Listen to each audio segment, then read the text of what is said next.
গুৱাহাটী বিশ্ববিদ্যালয়ৰ নতুন উপাচাৰ্যৰ দায়িত্বভাৰ হিচাপে দায়িত্বভাৰ গ্ৰহণ কৰিলে ডক্টৰ ননীগোপাল মহন্তই।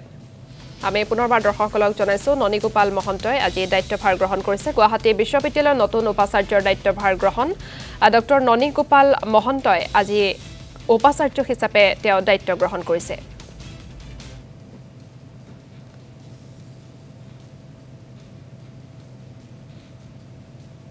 জয় জয়তে মই গুৱাহাটী বিশ্ববিদ্যালয়ৰ প্ৰাক্তন যিসকল আমাৰ উপাচাৰ্য আৰু যিসকলৰ অতি ঐতিহাসিক ভূমিকাৰ বাবে গুৱাহাটী বিশ্ববিদ্যালয় স্থাপন হ'ল সেই সকলো মাননীয় শিক্ষাবিদ উপাচাৰ্য প্ৰশাসক ছাত্ৰ ছাত্ৰী শিক্ষক শিক্ষয়িত্ৰী কৰ্মচাৰী সকলোকে মই ধন্যবাদ জনাইছোঁ কৃতজ্ঞতা জনাইছোঁ যে তেখেতসকলৰ এই অনবদ্য অৱদানৰ ফলশ্ৰুতিতে অসমীয়া ৰাইজৰ হিয়াৰ আমঠু গুৱাহাটী বিশ্ববিদ্যালয়ৰ জন্ম হৈছিল 1947 চনতে।